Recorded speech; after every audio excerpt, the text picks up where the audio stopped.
Welcome back, everybody, to another episode of Comic Shop Talk on the Late Night Collectors community. I'm your host, Nico, and join with me today, as always, is my co-host, Chris. How you doing, man? Hey, cheers. Doing good. How are you? Good. Listen, happy Easter, bitches. It's a fucking long weekend. You got a few days ahead of us. We're off work, so I'm enjoying some beers and here to talk comics with my buddy Chris. What can be Cheers. better? Cheers. Yeah, what can be better? But yes, if you guys celebrate Easter out there, happy Easter, all you guys. This will probably air by the time you're watching this on the Saturday. Got to drop it in the day in between those holidays, Chris, to make sure people check this out. So it's going to be in That's that it. in between all these many Easters that people seem to celebrate. So, but yeah, welcome back, everybody, to Comic Shop Talk, the weekly comic book review show where me and Chris get together and talk about the things that we've read every week, and we give you our thoughts and reviews on it, some ratings, talk about stuff in relation to comics, some comic news, all kinds of things. This week, we're talking about the new comics that came out for the week of April 5th, 2023. And if this is your first time checking us out, you like what you saw here today, make sure you subscribe to the channel. Make sure to hit that thumbs up button, that like button. You can even hit the notification bell to be notified of when these shows do go live for you guys weekly. And you can also follow us on Instagram at Late Night Collectors Community to be notified of when they drop there as well. And finally, spoiler warning, just be forewarned, we do talk about what happens in a lot of the books. We do tend to show off a lot of the art in the books to kind of give you an idea of some preview pages of what the book looks like. So some things, could get spoiled for you. So just be forewarned, read your books and come back. You can always come back and check out the episode after you're done them if you're worried about us talking about it, or, just carry on, all right. Other than that, though, that's that all being said, Chris. All right. Happy Easter. Let's talk comics. Comics. Cheers again. All right. First up on the docket here today, we got Batman 134. There we go. Bring that One up. of the variant covers there, an art germ. Take a look at that. That's a beauty. Nice art germ cover. Very nice. It's a little wonky looking though, because you think the shoulder is not the shoulder. It's a weird angle. I was about to say it's a weird angle, but still a nice. But still, yeah, good punchline cover, even though she has nothing to do with the issue. But yeah, black and I'll white. still buy that for $1. Black and white as well. That one. It was It's not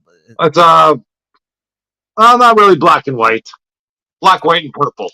Oh, perfect. Yeah, it looks good. It's a striking cover. Yeah. So, what did you think about this one, Chris? I think I'm liking it now. I think I read some DC stuff. All my DC, I think I enjoyed a lot of them. And I don't know, the story's coming along. At least knowing that it's going to be over soon is making me enjoy this maybe a little bit more. Mm-hmm. And I just seen the new character, or the revised characters, or I don't know how you want to call them, the new vision of these characters. And there's some good ones that are popping up in here. And was they trying to say this with that Joker? Is it what's the name of the guy there? Which one? The Flash? I guess no, the guy that's Jesus Christ. Oh, this guy's name, the guy who's like in this world that used to be the Joker. Yeah, I guess the big bad in this world there. Yeah, I forgot his name too. Yeah, he had some sort of Joker vision or something. So he's, I guess, a version of the Joker there. Mm-hmm. I don't know, but anyways, I thought the comic was good and I enjoyed reading it. Yeah, I mean, I never hated on Ghostmaker as much as everyone else seemed to, but him showing up, I was like, I wasn't really thrilled by him showing up in this. It was the last person I kind of was expecting, but the fight scene that they had was pretty awesome. And then it kind of, even like when you got knocked down in this next scene here off this, and then there's that other Superman version in this world as well. That kind of like was in the middle. That was kind of interesting. You're right. I still don't love this arc all that much, but there was a couple of interesting things in this issue. At least they're playing around a little bit more with like who these characters are. It seems like there's just been a lot of build of him in this world and not really like a lot of reinvention of these characters or mashing up like things that like Tom Taylor would have already did like 50 different people of by now. Yeah, done it 50 times better, but right. It's still okay. It's okay. But yeah, then this whole thing where he goes crazy and does this eye thing, right? Like yeah. I still like like maybe I don't understand that reference there, where I guess he can send Superman on his way there with just those words there saying, oh, I'm Batman. Yeah. But anyways, I still enjoyed it. Okay. Yeah, this was kind of cool. The end, how they had like the man bat type creatures kind of flying out of there, like the leather wings as they called them. That was Yeah, cool. well, something to look forward to. But like I'm not saying this is like a 5.0 comic or anything, but Oh, no, for sure. I'm glad you liked it. from where it's been coming from, I did enjoy reading this. I think it's better than the last few issues have been. This is kind of cool in the backup story, though, as Superman dressed up as Batman to make people believe that he was still. That was kind of neat. You don't That see was a that. nice little swerve. And yeah, I mean, it looks like Robin's coming to the rescue here. And you see a kind of a bunch of different variations of multiversal Batmans, like Elseworld ones, like the Vampire Batman, and the Gotham by Gaslight Batman, and the Russian one. Yeah. They're kind of cool. Like I like a lot of those versions of Batman, right? So what'd you give this one? I'll give it a 3.75 just because it's been better than the last few issues, at least in my opinion. Yeah, I'm gonna stick with a 3.5 on this one. I think you may have liked it a little bit more than I did, but again, it's not bad. That's not a bad rating, and I think it's Zdarsky still has a good feel for the character. I just I'll be looking forward to the next arc, we'll say, in terms of like, and I think I believe we have a good artist coming back in the next arc, hopefully. And the Catwoman crossover, so that should be good. That should be good, right? So yeah. All right. Next up, we got Immortal X-Men number 3. Got my issue right here. Got mine as well.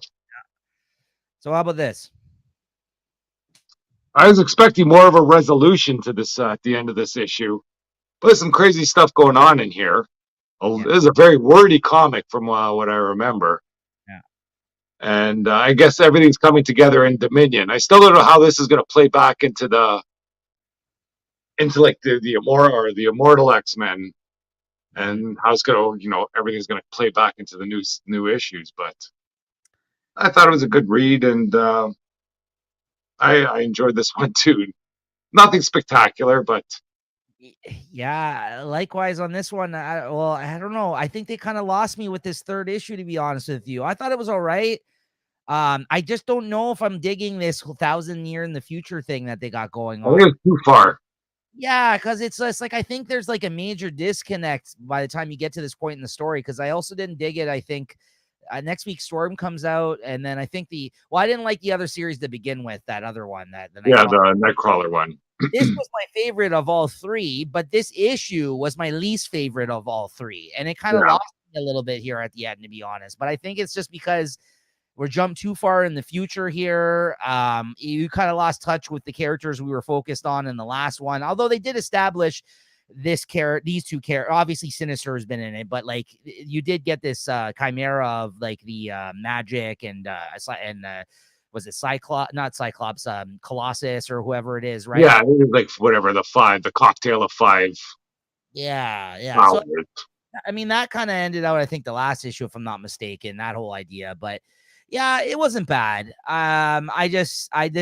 For whatever reason, I just didn't dig this as much as I did the first 2 issues. But I still think this is the strongest of the miniseries that has come out thus far from Sins of Sinister. And he has a lot to work with here going into that Omega type issue or whatever it is, the Dominion or whatever. And this is going to be the same writer, Kieran Gillen's going to be writing that one, the guy who wrote this. So yeah, we'll see. I think he's leading back into Immortal X-Men. I'm interested to see where we go from here, right? All said and done, I think it's been still a pretty okay event.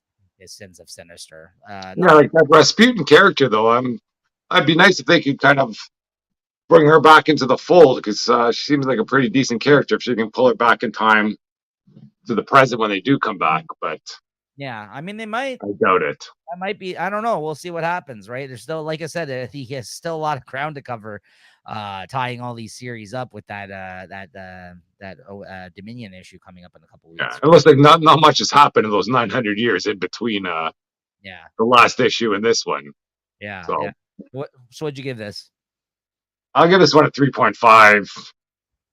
Same. I have to give it also 3.5 out of 5. Yeah. Nothing special. Next up, we got Poison Ivy 11, Chris. Yeah, this is just one I read online. I kind of dropped off this one, and maybe I should have kept on with these last 2 issues. you still have Janet from HR. They're out in some retreat there, and you get a bit more of a villainous type of Poison Ivy. She's been very, I guess, heroic lately, and here she kind of finds that she can control all the people that were at this retreat, and then she decides to take them out to like blockade some oil refinery company, and she basically risks all their lives, and the person in the truck pretty much drives through the blockade. And for whatever reason, I think they all get sucked into the ground somehow. But she was ready to put all their lives on the line and kill them all. And then there's Janet from HR. She seems to be the conscience there, telling her, "Hey, what are you doing here? We all could have died with this." Yeah. And at the end, they all kind of get an idea. They're, I guess, woken up from the spell that they were under. And that wasn't so bad. But once again, I'm kind of, that was an okay story. But I did enjoy reading it. Yeah. I did like the DC ones when I read them on Tuesday. Maybe I was in a good mood when I was reading them. But it, there's nothing spectacular. it helps. It helps, man. It does help. And the art in there is great. I think the artist there, it's nothing over the top, but everybody looks good. And, there's all this kind of mushroom type of ecstasy that everybody's involved in. Yeah. So it was a fun read. I'd give it a 3.75. Nice. Okay. Next up here, we got Venom 18. Ugh. I don't know why I'm holding on to this freaking. I'm hoping for like an issue that explains everything. And this one here, I don't know what's going on. Venom is like in limbo. He's talking to this hand. And the hand says, "Okay, you can ask me 4 questions." And the questions he asks are all baloney. And, one, is Dylan okay? So you get a little splash scene there that, Dylan's fine doing the Venom, doing whatever he's doing. Looks like he's pounding the goblin there. So that's a bit of a, I guess, foreshadowing to whatever's going on in the Gold Goblin series, which I'm not reading. And then the other ones were all about, all this. I don't even know what's going on. But one big, I guess, reveal there is that the Beyonders, that's who he was looking at before. This one? Yeah, those are all Beyonders in there. And they're supposed to be the opposite of the symbiotes, let's say. They're the Kings in White. Oh. So I thought that was a big reveal. And then the way the Kings in White work, they work sort of outside of the universe, trying to fix everything together, whereas the Kings in Black have to work inside the universe and get their hands dirty to do things. And then another big reveal there too is why maybe the symbiote might have tried to merge with Peter Parker, or because of his sense of responsibility. Because this whole time, Eddie Brock saying, "Hey, why am I doing this? Why is this me? I don't want to do this." And then goes, "Oh, with great power comes great responsibility. Maybe Spider-Man should have been doing this." And they say, "Well, we tried, but he rejected us." Yeah. Well, that's a bit of a reveal in the story. But I think it's a bit of a stretch to try and, when you do read the stuff that happened back in there, he's just basically trying to pick up this suit because his suit was ripped. And it turned into this whole, different race there. That's a big leap from just trying to fix your suit. And then at the end, they find out the hand is still him. And it's all the baloney stuff with just how he's moving through time and where he is in time. Right. I'm just hoping for one issue that kind of really puts this over the edge and makes everything makes all sense. But even here, Eddie Brock doesn't know what's going on, and he's the freaking character in the story. And how you expect as a reader to know what's going on? Right. So I don't know. I'm still sticking with it. I'm hoping for the best, but I don't know. As long as they keep on these sweet covers, though. The art looks good. Yeah, the art's decent. Yeah. But that story is just off the wall. Very like philosophical and shit. Yeah. Like, right? Like, and I know that's not really usually your jam with like in some of this stuff, because I know Iron Man was similar at a certain point too. Like, you know what I mean? Like a lot of soul searching type shit going on in that one. Yeah, right? he's been searching his soul like from the beginning here already. This is 18 issues in. Find it already. Come on, let's go. I'll give this a 3.52. No, nothing too big. Okay. Next up we got Where Monsters Lie, number 3. Ooh, Now, I didn't read this one. Chris, I know you didn't have enough time to read it before today's show, but definitely go back and check this out, Chris. Oh, that's a nice cover. This was a blast, this issue, I gotta say. It's been a great miniseries with one more issue to go. You know, I don't know if they were to do another mini series, as they tend to do sometimes through Dark Horse, like a the next one will be called Where Monsters Lie, something else or whatever. But they could easily just never do anything else again with this story the way it's going, and I'm okay with that too, because like, who knows, like, we don't need like 100 issues of this, but it's been really good, man. So I'm kind of almost sad to see it go in one more issue. In this issue, everything fucking pops off. Like, there's like, I don't know, like 20 people dead by the end of this issue. It's crazy. Like, so where we left off in the last issue, which seemed pretty action packed, and like, you know what I mean, everything kind of just started happening at once with the cops. So when they got there, and then the killers ran out, and they're just attacking everybody. And this, where we left off, the guy who's running like the task force with that mohawk, that dude who brought the cops here, because he came here to like take down these guys, because he had encountered not one but two of these serial killers in his when he was like younger, in his younger days apparently, and somehow survived the experience. But so he knew about these dudes, and he's been tracking them, I guess, like since he's become a cop. And he finally found this little kind of neighborhood that all these serial killers live in. And in this one, the serial killers, the ones that are they're either trying to escape or hold their ground and fucking kill the cops from the last issue, they just continue in it. As you can see, the old woman tricks another cop while trying to like leave this place. Her and the other dude that seem to be the ones in charge of this kind of like little group they got going here.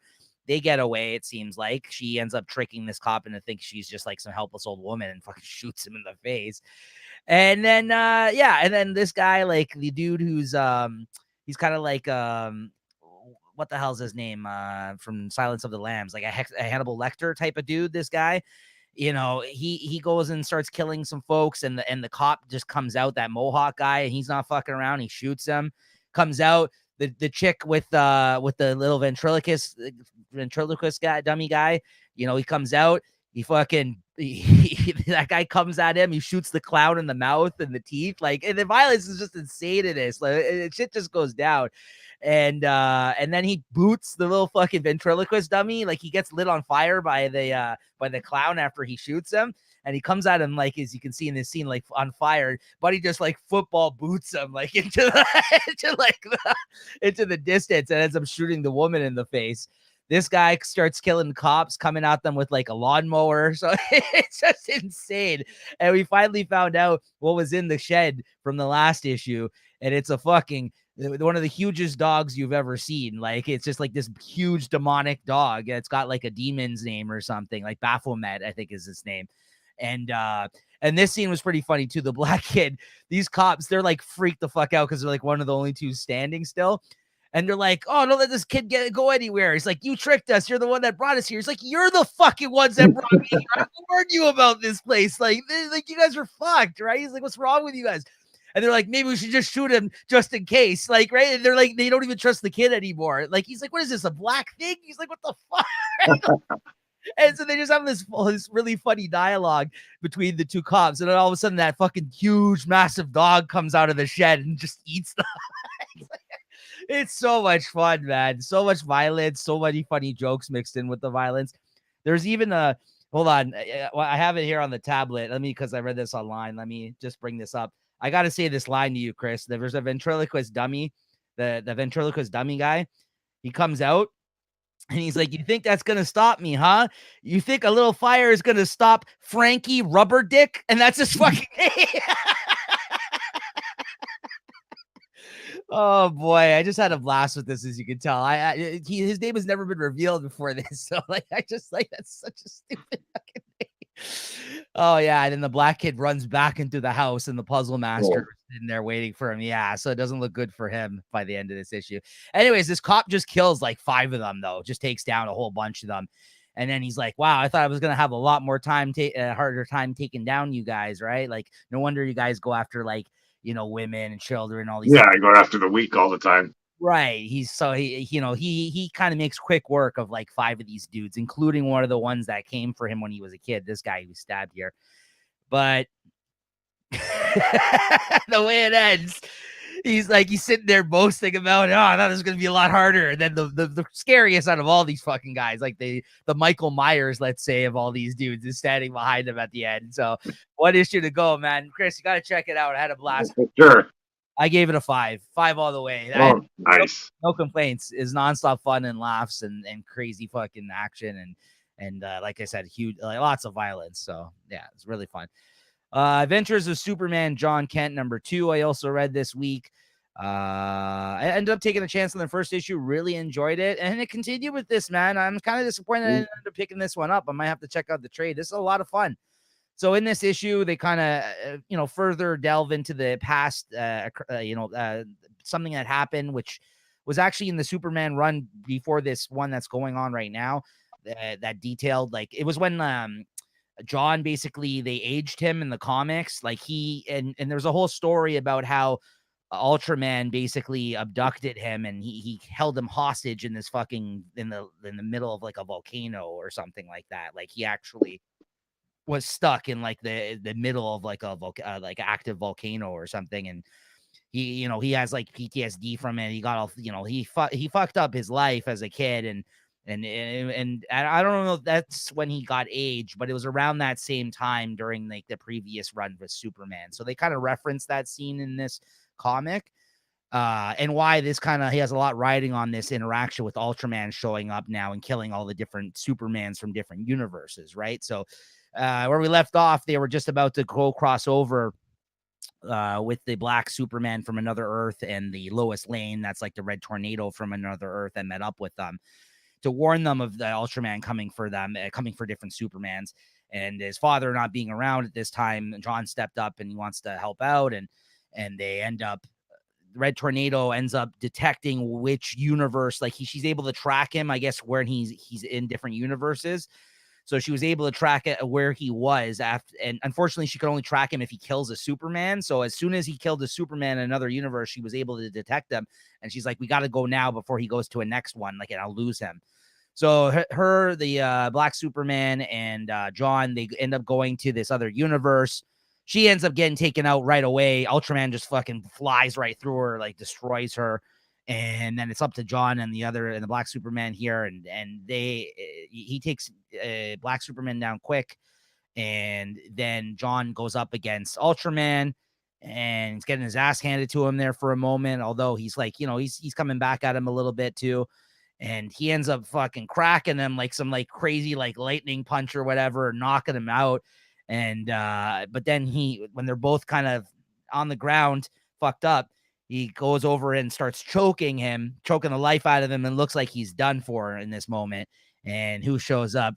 The Injustice Superman from the Injustice universe, based on the game, who was also like a bit of a fucking Nazi by the end of this Injustice story. Like he's like a straight up like crazy like ruler almost of Earth, like in the Injustice storyline. Like he's, you know what I mean? Like he's definitely also a bad guy, but in his mind, not, right? Like he's just doing, right. So anyways, like he ends up cracking his neck, kills him on the spot, and he ends up, like, you look just like my son. He's like, what the fuck's going on, right? Like, and or you look like me, or you're, I don't know if he said it's his son, but basically, yeah, he says like, he gets all teary-eyed because like, how he looks, and that he's like, are you my son, or something like that, right? Anyways, yeah, so it was a pretty crazy twist at the end. I knew that it always said on the covers like Injustice, but we didn't really get an idea in the first issue how they were going to tie that in. And him showing up and killing Ultraman in this issue was a pretty big surprise. So yeah. I give it a 4.25. I thought the story was good and the art was good. Yeah, a lot of fun. Nice. Next up, we got Batman, Joker, Deadly Duo #6. It's #6 of 7, is it? Yes. Yeah. So this is the penultimate issue. Yep. What'd you think? I thought this was pretty good. I thought it's been a good run so far, but this one really, I guess, fleshed out the story, and you kind of get a good reason why maybe the Joker and Batman have been teaming up. And Yes. the Joker seemed to be evil, which he should be. Like, the whole time you think the Joker's just hanging around and trying to help out because he's a good person. But he had some side deal going with that dead bride or Yeah. whatever she was. I thought that was a good twist, and it looks like at the end, Batman and Joker will be fighting each other. It seems because I think he has that key that the Joker wants. Yes. And you get a bit more Harley Quinn in there. She takes care of business. She had one good line there with where was it Jim Gordon when she hits him with the rock, and Batman's like, "What happened here?" Oh, he fell on a rock twice or something. Yeah. Yeah. Yeah. Yeah. That Like was. once again, the art's been freaking stellar all the way through, and it continues here. And once again, it's one of the series that I've just been reading online, but I do wish I was kind of got on board right off the top. Yeah, yeah. Joker was like he slipped and bashed his head against a rock. Harley was holding. That was good. Yeah, no, I agree with you. I read the first few pages and then I kind of had to go back and reread them because I wanted to I make sure I understood everything about like the plot line like in this issue, just because they're kind of tying everything together in this one. Yeah, And like you said, though, it made really good sense of everything. It made, I love that we do get that Joker showdown as you should, every time, really, of like course, yeah. right. And the fact that he was the one that was always kind of pulling the strings on everything happening here at the end of the day. Like, even though he was in cahoots with the person that was doing this shit, like, right. Like, so like even though it wasn't him directly, he was involved and he was kind of giving her, his DNA obviously is a thing that helped her make all these soldier versions of himself and everything else. Right. So like, yeah, it was really good. And like you said, the art's been great. And yeah, I'm double dipping already. They announced that they're doing a deluxe oversized hardcover of this series, and I'm gonna probably purchase it for my shelf because I think it's worthwhile to have for the art alone in this a nice oversized format. And it's a good story. It was much better than I thought it had any right to be, just Oh, because for sure. I didn't think Mark Silvestri was gonna be up to the task of writing a Batman book, and not only that. Um, you know, uh, there's so many Batman books out there, right? Exactly. That's the reason I didn't buy this. Just there's so many Batman books out there by some great writers. And Silvestri, he's a great artist. I thought this would just be all kind of all fluff and no substance. Mm-hmm. But I think he's proved me wrong. Me too, because I thought the same thing. I pre-ordered the first issue just to see, and it kind of hooked me right away. And yeah, I was very surprised. I did go in with low expectations, and it far exceeded them. I thought like, yeah, it was good. It was good. I was very happy to be wrong about that this time, because most of the time, Sure. you're right. It is all style, no substance type shit going on with these type of things, right? So what'd you give this one? I'll give it a 4. I thought it was great. 4 as well. Yeah, good stuff. All right, Nightclub number 4. Yeah. Got my issue here. What'd you think of this? I think it's okay. I think it's a bit of a. I don't want to say it was a filler issue, but they're all just, I guess, recovering from that building collapsing on them, and they've been revealed to the public, it seems. And it moved along the story though with, I guess, that detective that first turned. I don't know what do they call him, Starguard or whatever that kid's name is. Yeah. And it's just it leaves a bit of a good cliffhanger because I imagine this is what 4 or 5, is it? Yes, I believe so. Either 5 or 6. I don't know. You have Yeah, this. even if I hope it's 6 because there's be a lot to tie up in the 5th issue. But we'll see what's going on, and I'm down with the story. $1.99, you can't go wrong. I think the art is great inside. The story's moving along, and I think it's a good read. Yeah, it was enjoyable. There's nothing wrong with this. I think it was a little light and kind of like what occurred in this one. Like you said, I wouldn't call it a filler issue either, but they're obviously just moving towards the end of this issue where they finally end up meeting up with that guy that kind of gave them their vampire powers, and that that we've been making our way to that point for the last couple of issues, I think. Yeah. But I was hoping it would happen earlier in the issue, just not in the last page. yes, yeah, I agree. Yeah, so like I think he just like you said, they possibly still have a lot of ground to cover. The events of this storyline, let's say so far, 4 issues in, has not been much, but it has been an enjoyable read. I think the art's really grown on me. I didn't love it at first. I think it works for this book. Now I enjoy it. And yeah, it's an enjoyable story. It's a light read for sure. I think though, I'm interested to see what happens though. I'm invested for sure. It says Yeah. to be continued, so I think it's 6 issues. This one, so it doesn't say. Yeah. Completed. So, what'd you give this out of I'll 5? give it 3.75. Read my mind, man. 3.75 for this. Absolutely. Yep. All right. Next up, I got a couple here that I read. Hairball number 1. Uh, Uh, so I think this is. Luna? Yeah. No, this isn't my cat, man. I hope not.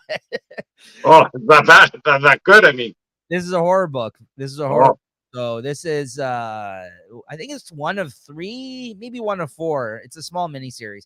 So this is from Matt Kint's new imprint at Dark Horse Comics called Flux House.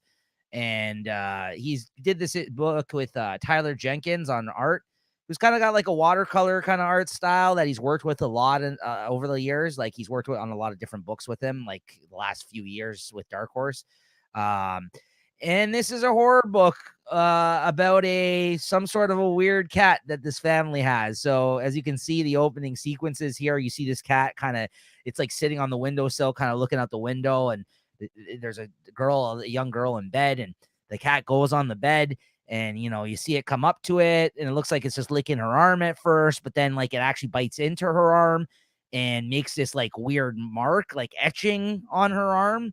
And then the cat jumps off, and out of this kind of like this wound that he kind of gave her on the arm, these like weird worm things come out of it. And I'm like, what the fuck is going on? It's a weird book, man. So I'm like, I don't know what those things are, first of all, but it somehow I don't know, like its bite somehow planted this shit in her arm. So I don't know if it's like an alien presence or like, I don't know. It's some weird shit going on in this book that hasn't really been explained as of yet. And then you kind of, as you go through the book, you find out like this is like a very toxic kind of environment. Like the family, the wife and the husband are always arguing, and they're just not on good terms with one another. And there's a lot of shit about like, oh, your daughter this, your daughter that, and like I don't know if he's a stepfather or what, but like it just seems like there's a lot of like blaming of each other on the child. And some children may have had childhoods like this. They may be familiar with some of these themes, some of the shit that's going on here. But so it's just it's not a happy household, let's say. But then the cat, like you see it like giving dirty looks to like the father, and then there's this scene here where like the mother's in the tub, and the cat swats like the radio off like the fucking windowsill there, and it almost falls in the bathtub. So there's just like these weird moments where the humans are like, what's wrong with this cat kind of thing, right? And there's like these close calls, let's say, where the cat's like looking pissed off maybe because of the child, like the way she's being treated or what's happening with the kid, right? And then throughout the issue, you get these like therapy sessions that the girl is going to, like she's going to therapy and talking about what's going on, and the woman's like, oh, do you have any friends? And she's like, yeah, bestie or whatever. Bestie, isn't that your cat though? And she has this weird connection with the cat, obviously. And I didn't even put any of those preview pages up of her in therapy though, because they're very dull and plain to look at. All it is 4 fucking panels of just her sitting in a chair, and you kind of hear the word bubbles of the psychiatrist, so you don't even really see them talking to one another in the scene. So it's not really the best way of doing it, I felt. But it's fine. The art's okay. Anyways, yeah, so that it's, she goes to bed like she's like, trying to cover her ears because of all the arguing every night. And then one night, again, those weird worm things or whatever the fuck they are, they're kind of slithering out from her and talking to her like in her ear while she's sleeping. And the cat spat a hairball, hence the name of this book, on like the paper earlier in this issue, the guy's newspaper, and he ended up throwing it out. And then from the hairball, one of these creatures basically comes out of the hairball, and it becomes like I don't know, some weird sludge type bug creature, and ends up getting inside the dad's coffee, and he starts to drink the coffee one morning without noticing it in there, and it goes in his throat and basically chokes him to death, and it looks like he dies by the end of this. And then in the captions, it was like, yeah, little did I know, like this cat and would ruin my family, essentially. So it looks like whatever's going on in the house, it does not look good for the parents. It looks like the father's dead by the end of this issue, and just a weird, creepy cat thing going on. So I gave it a 3.75. It was all right. It's not like the best, I think, horror book ever. Like I let's say, like, I like the tone, obviously, of Where Monsters Lie a lot more, because it kind of has some humor in it and has some kind of like, some horrific scenes and like violence and everything else. This was kind of just creepy for creepy's sake. It was like, and the art wasn't as good, I felt like, in that sense. So yeah, Hairball number 1. It's all right. I think it's only 3 or 4 issues, so I might stick with it. And then Wolverine 32. Ooh, I wonder what happens here. Yeah, I ended up checking this out, Chris, because I know you've been talking about it lately. And yeah, I don't really know, other than from what you've been telling me about the book, everything that's been going on previous to this. But it looks like Beast has created a bunch of like plant-like clones of Wolverine that are in the awesome X-Force Wolverine, like gray and black costume, which is like one of my favorite Wolverines. I have a statue of him right behind me. I'm sure you've seen before. And yeah, so they're kind of just out and about and killing people right now. It seems like they end up killing like some guys that are hunting, I guess, on like the ground where they're all stationed out of, and they all end up bunching up together after killing this dude and jumping into that like big walking structure plant thing that they got going on. I guess the Beast operating out of there. Yeah, I think basically driving some sort of robot almost. Right. So I mean, it's like, look, it emerges out of the water and like they all get scooped up and go inside of its mouth. The art's great. There's some interesting, weird things going on in this book right now, so I can get the appeal. I know, I see why people are liking it right now. This is fucking miles ahead of how, like, this is so much better than it was previously. The book, definitely. I can tell just from what you've been saying and even reading this issue. So it might have got me in for this arc at least. And yeah, so he goes in there and the Beasts are kind of getting updated on all the happenings outside. And you can see he's growing all these Wolverines and he's got all the Beast clones going on. So all these Beast and Wolverine clone things are all working together in tandem. The Wolverine goes back to the council and he throws like what's left of like one of those plant body things, I guess the Beast that he ended up killing like in the last issue. And basically, yeah, because there's a dead Beast body in the, like a clone in the middle that he throws like on the ground. And he says, "This is all your guys' fault. You're not helping me out here. Like X-Force is fucking like terrible now. Like it's all compromised." Yeah. So like, yeah, he basically just gives the council shit, and he's kind of like, I need some help with this shit, basically what's going on here. And he's like, I'm gonna handle it, don't worry, like, kind of thing, because I don't need your guys' help. Like, I don't even ask for help, but he basically just gives them shit and says like, it's all your fault. And then yeah, you see him talking about the sword here, the Cerebro sword, and basically the final showdown is between one of the Weapon X guys, Maverick, who ends up fighting a bunch of these plant Wolverine creatures. Somehow he survives to tell the tale, because he fucking fights like 6 of them in this scene, which is pretty fucking crazy. But yeah, and at the end, the Beasts, I guess, have been updated about this newest development, and it looks like Maverick is waking his way through the ocean there, holding this Wolverine, I guess, with them, trying to make it to where they're stationed, right? Trying to handle this situation himself too. So yeah, I really dig what's going on. I might continue with this now. At least checking it out, reading it out online. I gave it a 4 out of 5. Good issue. Yeah. Yeah, that's this arc here has kind of turned that series around a little bit. Yeah. I think I just picked up a bad issue. The first one I picked up when it was that Point Break homage. I dropped it around that time, so I don't blame you. I dropped the book. I read like 20 issues of X-Force and Wolverine, and I was just like, these are both, and it's both written by the same guy, and I was just like, I fell off of it. That's the problem, is that it gave me such a bad impression of that is it Benjamin Percy? Yes. And maybe I just picked him up at the wrong time, because he seems to be doing some good things here. This was great. Wolverine was great. So yeah, I was happy to read a Wolverine book again. I've wanted to read it for a while, but it wasn't that good before, I felt like. Yeah. Anyways, And lastly, here I got Rogue and Gambit number 2. I remember I talked about the first issue. I think I enjoyed it a little bit more than you did at the time. This is our I forgot the artist's name, but the one we really like from Exterminator. Yeah, from Exterminators. Yeah, I mean, the book still looks great. I thought the first issue was fun, and I was interested to see where they went with it. This issue wasn't as good as the first issue, I would say. It was kind of a step down, to be honest with you. The story seems to be going nowhere, and it seems of one that's not really worth telling, to be honest with you. There's kind of like a spicy scene here where, like, they're walking through the desert, and after being kind of left there and having their powers taken away at the end of the last issue, that person abducted Manifold, the guy who can teleport everybody. This is the mission that Destiny, kind of her mother, basically put them on the path of. And they're kind of stranded out in the middle of nowhere, making their way through here. And they realize that their powers got zapped here. So, of course, when she goes to touch him, she realizes, oh, fuck, my powers. I don't have to worry about shielding myself from you, because there's that whole thing with Rogue that she can't really physically touch people because, she absorbs their powers and everything else, right? So it's like, yeah, so they're just like, oh, we can bang. And they end up just banging. Yeah, they just end up banging there, but you don't really see much. You just see this, and then it cuts away. But then there's reference to it later on. You're like, oh, mon chéri, I just banged you in the this fucking accent.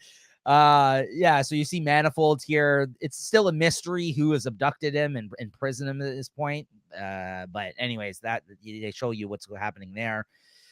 And yeah, then they make their way to some part of Las Vegas on the outskirts, and they go into a bar, and it looks like the bar people are going to give them shit at first. They're like, hey, aren't you that muted who helped save the world once? And then they cut to the next scene. They're all dancing around and drinking. So like they obviously were fans, it looks like, and they're having a good time when Black Panther shows up, and he's like, oh, you think I wouldn't know about you stealing one of the Avengers, kidnapping them? Because Manifold used to be an Avenger, and yeah. He's not happy about this. And then there's kind of like a reference to his ex-wife Storm. He obviously doesn't like mutants now because of his fucking previous marriage, because he's like, you're just like that bitch Storm, fucking mutants, like he kind of doesn't say bitch, but he says something along the lines of that. And they fight, and and that's about it. By the end, they leave the bar after beating him up, and he puts him in a situation where he ends up having to save people. Gambit, like, he ties some woman up and like lights the place on fire, so he's forced to like stay and save her. And then he jumps on a motorcycle and they ride into the sunset. Oh yeah, no, then they go to see Forge. They're like, oh, we need Forge's help for some sort of device. Yeah, it was whatever. I give it a 3.5. The art's still really good. The story is just not that great, I would say. It's doesn't seem like a story worthwhile telling, to be honest with you. So I don't know if I'm going to read the next one. We'll see. If it's on a light week, maybe. If not, maybe not. So, all right, Chris. Spider-Man number 7, the big speculation issue, guys. New character. Well, we didn't get I think whenever I see that spoiler cover, I'm just buying them now. Yeah. Whatever they are, like when it's a blank cover, it says, "Oh, we can't show you what it is because it's a spoiler." Yeah. For no other reason, but this whole series, I'm glad it's over. I still don't understand what's going on here. Hold on. I know you're not a huge fan of Bagley. He stepped it up this issue though with all these Spider-Men. You don't think so? I don't know. I think it was not bad for Bagley. I think he just has too much to draw here. There's just too many characters in every panel. Look how many there's. Of course he has too much to draw. Look at that. Yeah, like look at that. How can you do anything there?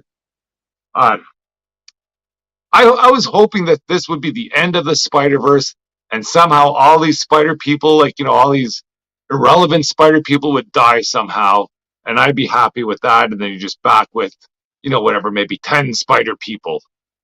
But, oh my, holy moly. This has the same sort of vibe as that Avengers Forever, where just you keep on bringing in more people and more people and more people, and it gets crazier and crazier each time. But I think with the Avengers, at least there's more crazier people to bring in. Here it's all spider people. And, I think that I did like when they brought in all those spider robots. I thought that was pretty cool. But then when the Peter Parker and Miles Morales show up, and they show up with a bunch of more spider people, it was just too much. Yeah. And I just feel bad for Peter Parker because he was so happy not being Spider-Man. And at the end, he becomes Spider-Man again. And, Aunt May was happy. Like, he almost had a happier his whole life was better without this. And Aunt May's like, oh, I had the greatest dream. Uncle Ben was still with me, and well, he was. It's you just got screwed right now, and especially at the end there, where Cindy, is it Silk? Or is that Cindy Moon, right? Yep.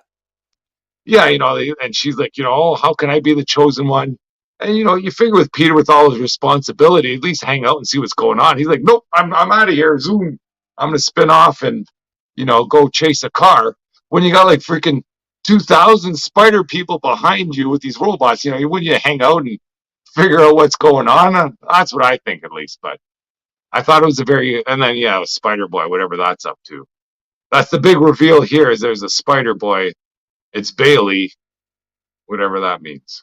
And apparently he's had many adventures with them in the past, which somehow is the case and somehow referenced here, and yet we don't really know how that is or who this character is, or so we'll end up seeing, I'm sure, because I think the bigger return might be that Scarlet Spider.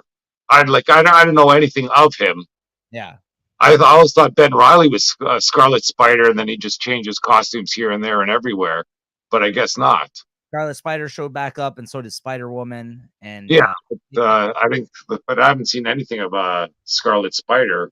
No, in the last few years at least. Yeah, I don't disagree with anything you're saying there. I do think for the sheer amount of spider people that he had to draw in this fucking issue, I think he did an all right job. Yeah. I don't hate on Bagley as much as you have, but I also feel like you're right in the sense that like he's done other things that have looked way better than this series has been. And of course, that could be due to the burnout of fucking having to draw 1,000 spider people. Exactly. Yeah. Like I have no ill will towards Mark Bagley because of this. I have a greater respect for him for the stuff I've seen previous to this that I didn't know before. But I remember. I think it was that Amazing Spider-Man run where he just had a bad issue or a bad story, and he just happened to be the guest artist for that one. And yeah. But like I say, he did have a good one there before, like where they were talking about Peter Parker in his new life. I thought that was a great issue, or great art in the issue.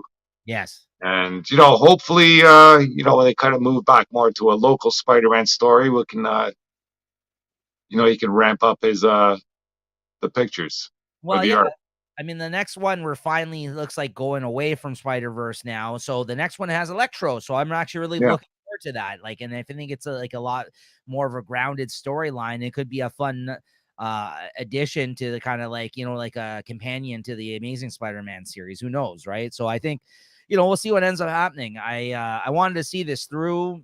And from here, who knows if I'll continue to pick it up. But I'm hoping for the best now that we're kind of out of this whole Spider-Verse story. I think it is continuing. I've heard that the origin of this Spider-Boy is going to be told in the newest Edges. Like they're doing another Spider-Verse miniseries, but that has nothing to do with this series. And they're kind of veering away from all that. So, and I think in issue 2, I heard they're going to be telling you the origin of explain who this person is essentially. Yeah.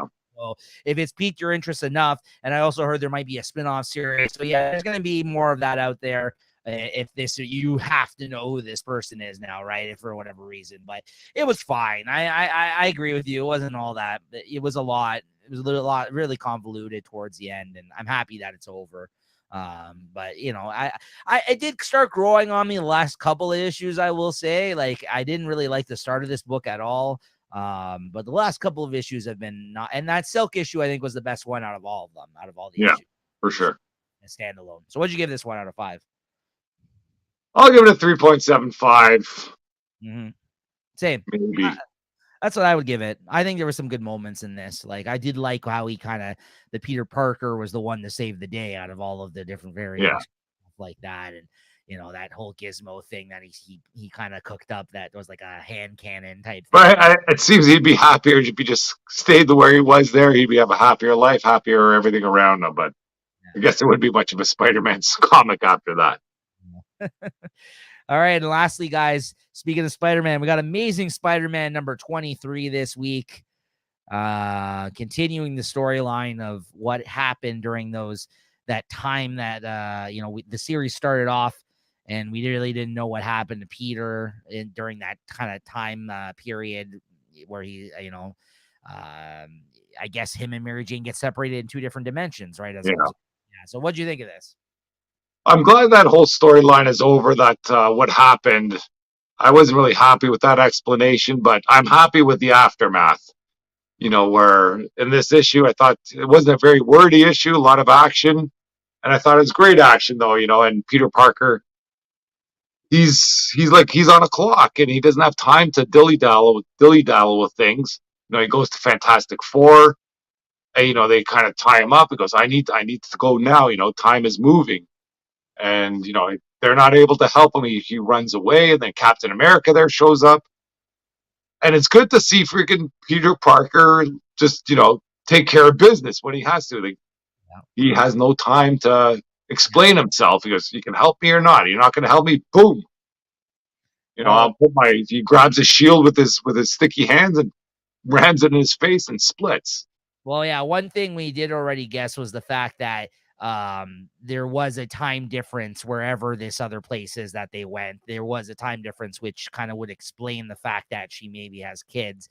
And we've been kind of saying that from the start. We're like, there's like something must have happened in terms of like they went somewhere and there was a time jump because or like a time difference, because how would you explain this otherwise, right? So I'm glad we were on the right track with that.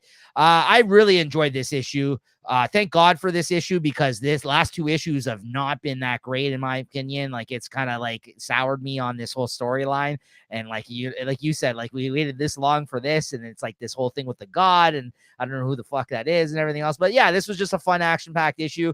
Like you said, he's racing the clock, and I love the Captain America scene. I love fucking threw down against Cap in this issue. I was like, that was great. Like that was my favorite part of the issue. FF, I'm not surprised. Like they were just trying to detain them to do him a favor. But Captain America's like, okay, I'll take 1 or 2 days tops. He's like, whoa, that's gonna be like freaking months in Limbo Land. He goes, no can do, pow. Like that money shot right there, that's gonna be the cover of this episode on YouTube. Like that's a thing.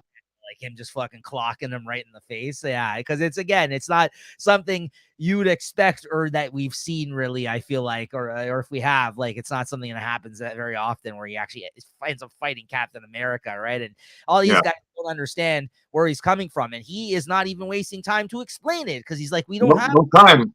Yeah, because what I think he said, what was it, like a day is like Well, he's been gone for a week, and he feels like it's only been a few hours. Yeah, hours. I think he came back, and he felt he was away for a week. So, like a day could be, like a month over there. Yeah. So, Mary Jane is stuck in this other place and time, and he's kind of still there, right? And I mean, this could explain why he soured so many relationships with folks, because when the series started, it seems like he was on rocky ground with a lot of fucking people, right? Like there was a lot of people that he had falling outs with at the start of this series, and it may be a result of all this, right? Because he feels pressure to get his girlfriend back, because I believe she still was when they went over there, but she's not now. So I know. I almost wish that this story just came out as it was. That you didn't have that 6 month, whatever those issues there. You just freaking let it ride the way through. But I'm all in for this story and the soap opera of this issue, or of this series right now. It's not so much of a battle against a villain. He's just, you just want to see what happens there with him and Mary Jane. Yeah, Zeb Wells. I've heard some bad things in Spider-Man 25. Oh shit. Zeb Wells never lost me completely, because we loved this series last year. I think it was like if you go back, watch Comic Shop Talk Awards that we did, it was one of our our most celebrated books that came out. This whole run has been great. But like I said, I was just feeling not the same the last couple of issues. I was like, come on, get to the good parts of this. And this took a turn, this issue, and I was like, okay. Yeah, I think we're getting into the meat of the story. Unfortunately, you have to have 2 issues of that whatever that Aztec god or whatever he's fighting, and hopefully that's all over with, and we just deal with the fallout, and the fallout seems to be where the meat is. Absolutely. So what'd you give this out of 5? I'll give it a 4. Fuck, man. I think I give it even higher than you. 4.25 for me. I really love the cap scene. So yeah, it was a solid issue. Really good one. I think I got a bit spoiled. I did hear that Cap was in the issue before, because I was under the impression that this was going to be all him and Fantastic Four issue, trying to wheel and deal, trying to get back to the limbo dimension or wherever they were, and that was a big surprise there. But I think I got spoiled on the surprise. Ah. All right. So what are we reading next week, Chris? What are you looking forward to reading or picking up? Well, I'm picking up the only one. It seems the only issue I'm picking up next week is X-Men 21. Maybe my cuts have gone a little bit too deep. But there's other ones I'm looking forward to reading. Captain Marvel. I might try and get in there because I hear Captain Marvel is ending at issue 50, and I think that's 48. Yeah. In DC, I'm not sure what else is out there. I'm looking forward to hear what you got either picking up or reading, and I'll maybe piggyback off you on there. Yeah, I was about to say, join me on some of these things if you're kind of just going to take a flyer on some stuff to check out or read digitally, right, as a result of a small week. So next week, yeah, there's some good things I'm checking out. Things I'm picking up, like physical copies of. You got Chris, you got to join me on Giant Cockshoe #1. Come on now. It's a big horny fucking kaiju monster.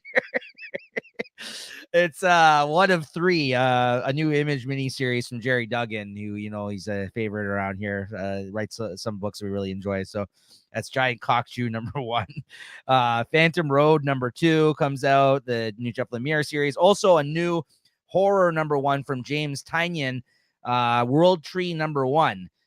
Which apparently is supposed to be really good. So that might be something, a good jumping on point, Chris, if you want to check that out. That's I have heard good things, and he's a really good writer. So it is a horror title, but I if you're into that's supposed to be really good. I'm hearing X-Men 21, like you just said. Also, it looks like Ambassadors 2 might come out next week, but second issue going to be a different artist than the first one. Clear #2 from Scott Snyder. I think it's 2 of 3 or 4 or something like that. That's the mini series. We got Nemesis Reloaded #4 next week, Chris. Okay, so I might have that coming in too. Yeah. And I think you also talked about this. You're going to check out Captain America Cold War Alpha #1, possibly the event issue. I might have to take a little trip to a bigger comic shop, because the LCS I go to is everything I just pull, and they don't really have anything else out there. You know what I mean? Right. Yeah. So I might check that out. You got FF #6 next week. And you got Storm and the Brotherhood of Mutants #3. So yeah, I'll probably read that online for sure, yeah. But I don't think I'm buying that one. So yeah, I mean, when it's all said and done, in terms of things, at least I'm reading online, as well as the stuff I'm picking up, because a lot of these Ambassadors, Clear, Nemesis, Captain America, FF, like those are all ones I'm reading online. Also, I do got quite a few here already, so this may not make the cut, but it did pique my interest a little bit. New Guardians starts next week as well. New Guardians series, Guardians of the Galaxy #1. So maybe I'll check it out. I think I might have put a soft order in there for that Alex Ross cover. There's a good one in there, I think. Okay. And I did have Alex Ross for Scarlet Witch. Ooh, I didn't read it, but I got a Magneto cover. That's one of the best ones that I saw. A good one there too. Yeah, that was one of the best ones that I saw them solicit. That's really cool. Nice. All right, so that's what we're looking forward to picking up and reading next week, guys. Chris, your favorite book of the week, my friend? Spider-Man? Yeah, it's got to be Spider-Man. Yeah. No, like Amazing Spider-Man, not Spider-Man. Yeah, Chris with that Spider-Boy pick? No? Okay. The reason why I guess that, Chris, is because it is my runner-up this week, but not my favorite, all right? It was my runner-up, though. It was my runner-up. I got to give my favorite to Where Monsters Lie, number 3 here, though.